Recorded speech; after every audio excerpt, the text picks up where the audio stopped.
সম্মানিত দর্শক শ্রোতা ভাইরা এবং স্মার্ট উদ্যোক্তা ভাইরা, আমি আজকে একদল তরুণ স্বপ্নবাজ মানুষের সাথে কথা বলবো এবং ইয়াং জেনারেশনের সাথে কথা বলবো, যারা এই কৃষিকে মানে তুচ্ছ নয়, কৃষিকে আপন করে নিয়েছে এবং এই টোটাল প্রজেক্টটা তারাই দেখাশোনা করে, পড়াশোনার পাশাপাশি তারা এই কাজগুলো করে। তা চলেন আমরা কথা বলবো। আসসালামু আলাইকুম। ওয়ালাইকুম আসসালাম রাহমাতুল্লাহি ওয়া বারাকাতুহু। আপনার নাম? মোহাম্মদ রাকিব হোসেন। কি করেন মূলত? পড়াশোনা করি এবং ইন্টার ফার্স্ট ইয়ার। আচ্ছা, তার পাশাপাশি এই প্রজেক্টে একটু কাজ করেন, দেখাশোনা করেন। কৃষি কাজ করতে কেমন মনে হয়? আলহামদুলিল্লাহ, আলহামদুলিল্লাহ ভালো লাগে। আজকে ইয়াং জেনারেশন তো কৃষিকে অনেক তুচ্ছ মনে করে, যে কৃষি অনেক ছোট একটা কাজ, যে কৃষি কাজ করলে তার সাথে মেয়ে বিয়ে দেওয়া যাবে না অথবা আত্মীয় স্বজন করা যাবে না, অনেক ধরনের না এটা কখনোই না। এছাড়া কৃষি কাজ করতে ভালো লাগে, করি নিজের মন দিয়ে। এই আসসালামু আলাইকুম। ওয়ালাইকুম আসসালাম। নাম?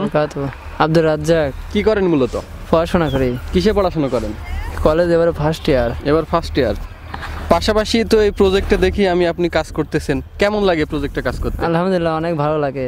তাই নিজের মন থেকে কেমন মনে হয়? অনেক ভালো লাগে। কৃষি কাজ কি আসলেই কি ছোট? না।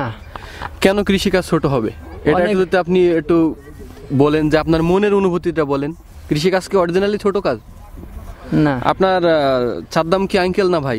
আঙ্কেল। আচ্ছা আঙ্কেল, সে একজন গভর্নমেন্টের চাকরি করে, তার পাশাপাশি মনে করেন যে এত বড় একটা প্রজেক্ট সে করছে, আপনাদের সহযোগিতায় আপনারা, আমি জানি যে আপনারা সর্বক্ষণ এই প্রজেক্টটা দেখাশোনা করেন, তো আপনাদের পরে ভরসা করে প্রজেক্টটা করছে। তা এই যে এলাকাতে 4-5টা বিঘা প্রজেক্ট করছে, তা এলাকার এতে কি মানে দুর্নাম হয়েছে কিংবা এলাকার কি ক্ষতি হয়েছে না? আরো আপনাদের মতো যুব সমাজ এখানে কাজ করতেছে, আপনারা তো পারতেন মদের আড্ডায় যাইতে, তাসের আপনার আছে যে মানে ইয়েতে বসতে, তো সেই আড্ডাগুলো থেকে আপনারা যদি লেখাপড়ার পাশাপাশি এই কাজটা করছেন, কি ভালো লাগে না? হ্যাঁ, ভালো লাগে। সম্মানিত দর্শক শ্রোতা, চলেন আমরা আরো এক ভাইয়ের সাথে কথা বলি। আসসালামু আলাইকুম। ওয়ালাইকুম আসসালাম। আপনার নাম? মোহাম্মদ ফখরুল ইসলাম। কি করেন মূলত? মূলত পড়াশোনা করি। কিসে পড়াশোনা করেন?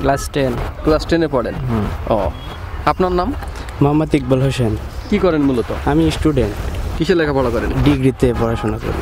পাশাপাশি এই প্রজেক্টে তো দেখি মাঝে মাঝে আজকে বেগুন তুললেন, এর আগেও অনেক ভিডিও দেখছি আপনি স্প্রে করেন, কেমন লাগে কৃষি প্রজেক্ট? ভালোই লাগে। সাদ্দাম ভাই কি হয় আপনার? আমার ভাই হয়। ভাই হয়। তা ভাইয়ের প্রজেক্টে কাজ করতে কেমন লাগে? নিজেকে কি ছোট মনে হয়? না, আমি ছোটই রাখি না। আচ্ছা, তো আপনার এই যে প্রজেক্টে এলাকাতে হয়েছে, মানুষজন কি বলে? পাগল বলে নাকি? না, ভালোই বলে। ভালোই বলে? কি বলে? প্রথম কি কোনো কিছু বলতো না, কে যখন শুরু করছিল? আশপাশে তো আমি দেখছি টোটাল আপনাদের যে প্রজেক্টটা, মনে করেন আপনার গম আছে, তারপরে সরিষা আছে, পেঁয়াজ আছে, রসুন আছে, এর ভিতরে স্মার্ট কৃষি, এটা মানে কেমন ভাবে মানুষ নেয়?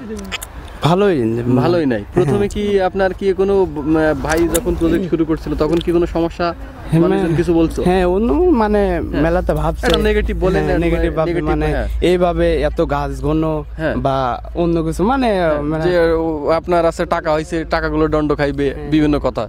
সম্মানিত দর্শক শ্রোতা ভাইরা এবং স্মার্ট উদ্যোক্তা ভাইরা, একদল তরুণ ইয়াং জেনারেশন, আপনি দেখেন 1, 2, 3, 4, 5, 6, 7, 8, 9, 10 আরও আছে, আরও 10-12 জন এই প্রজেক্টটা তারা দেখাশুনো করে এবং এই প্রজেক্টে কাজ করে। ভাই যেহেতু গভর্নমেন্টের জব করে, সে ঢাকাতে বসে দেখা যাচ্ছে ডিরেকশন দেয়, কিন্তু কি করতে হবে না করতে হবে সবই কিন্তু এই ইয়াং পারসন দেখাশোনা করে।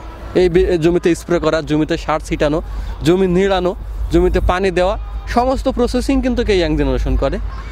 সম্মানিত দর্শক শ্রোতা ভাইরা এবং স্মার্ট উদ্যোক্তা ভাইরা, আমি ভিডিও শেষ পর্যায়ে চলে এসেছি।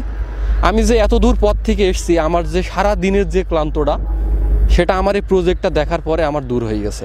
মাশাআল্লাহ, আল্লাহ সুবহানাল্লাহ তাআলা মানে প্রজেক্টটা একেবারে হাতে করে সাজিয়ে দিয়েছে। সে ভাই যে এত টাকা খরচ করছে আমাকে বিশ্বাস করে, সামান্য আমার একটা ইউটিউব ফেসবুকের ভিডিও দেখে তার লক্ষ লক্ষ টাকা এই জমিতে ইনভেস্ট করছে। আপনারা সবাই দোয়া করবেন আল্লাহ যেন তার প্রজেক্টটা সফল করে এবং গাছের 70 দিন 75 দিন গাছের বয়স হিসেবে গাছের যে ধরনের ফিজিক্যাল গ্রোথ এবং পারফরমেন্স আছে, ইনশাআল্লাহ আগামী রমজান মাস টার্গেট করে পুরো ফল প্রসেসিং হবে এবং বিক্রির উপযোগী হবে। আজকে দ্বিতীয় হারভেস্টিং, সম্ভবত 5 থেকে 6 মণ বেগুন উঠতে পারে।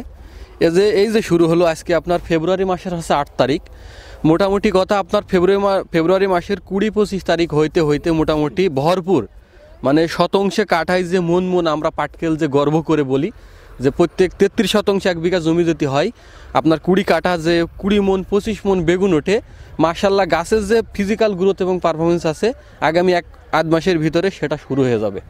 আর এই বলে আমি ভিডিও শেষ করছি। আপনারা সবাই ভালো থাকবেন। আসসালামু আলাইকুম, আল্লাহ হাফেজ।